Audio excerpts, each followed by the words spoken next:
Mercado financeiro começa o mês de dezembro com um movimento muito favorável. O dólar recua 1,63%, a cotação de venda do comercial um pouco abaixo dos R$ 5,26 e a bolsa sobe agora 2,22%, sendo que a bolsa já teve um desempenho muito positivo no mês de novembro e foi o mês de queda do dólar. Mas para lá desse comportamento favorável que nós estamos vendo no mercado, a gente sabe que o mercado tem algumas preocupações. E é sobre esse cenário todo que nós vamos conversar agora com o Daniel Xavier, que é economista sênior do Banco ABC Brasil. Daniel, boa tarde.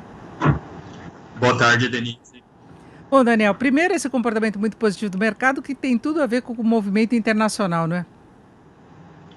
Sim, uma parte desse movimento, ele vem de fato lá de fora, né? Então, o que está acontecendo?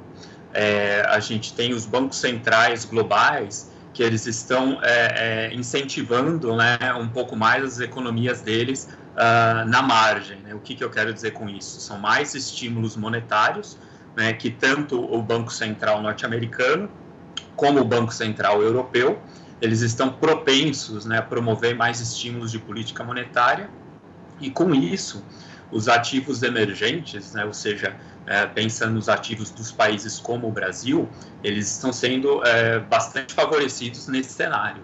E tem o noticiário de vacina que também tem empolgado o mercado bastante nas últimas semanas, né?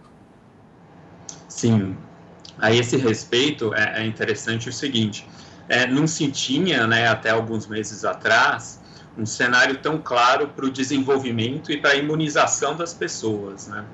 Não só no Brasil, mas também globalmente.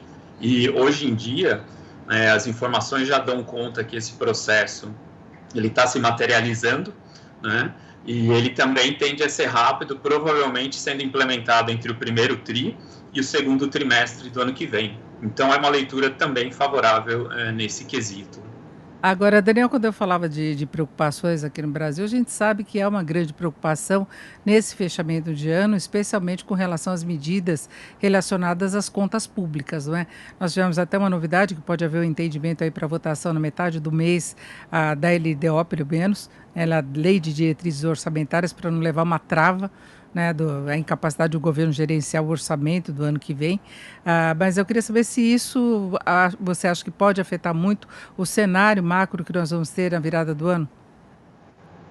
Olha, a LDO em si, ela é bastante.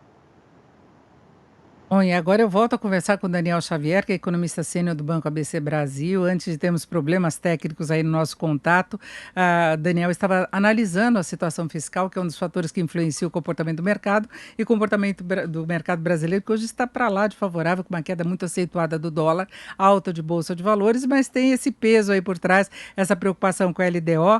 E, Daniel, enquanto nós estávamos tomando contato aí, eu antecipei que há um princípio de acordo para uma votação em plenário nos dias 14 e 18 da LDO. Não está havendo entendimento para a formação da Comissão Mista de Orçamento, então ela pode ir direto, o relator apresentaria o projeto, o senador Irajá Abreu. Mas permanecem as preocupações em geral com as contas públicas, né, Daniel? Que vale mencionar aquelas medidas, né, que promovem um ajuste fiscal mais estrutural de médio prazo, elas ainda estão em discussão no Congresso, né, e se espera que algum desfecho aconteça mais para o primeiro trimestre do ano que vem. Tá? Então, a gente tem a PEC emergencial, que deve trazer aqueles gatilhos para acionar o teto de gastos, né, para respeitar a regra do teto de gastos. A gente deve ter também a reforma tributária e, eventualmente, né, dentro da proposta de pacto federativo, aquele tema da ajuda de renda, né, do benefício da renda mínima. Então, toda essa pauta fiscal, ela tende a ficar mais material, né, entrar na pauta do Congresso apenas no primeiro trimestre do ano que vem. Agora, Daniel, temos uma outra preocupação presente, que é a questão de inflação, e a gente tem visto que tanto pelas questões fiscais que você falava há pouco, como pelo próprio comportamento mais recente da inflação, parte do mercado cobrando alterações de política monetária. Nós temos uma curva de juros mais pressionada, que é aquela colocada para aquisição de títulos do Tesouro, e nós temos algumas indicações para a inflação que não são muito boas nesse final de ano. Foi aquela autorização para o reajuste da tarifa de energia no momento em que a inflação já vem rodando um patamar muito alto. Como é que você analisa essa situação?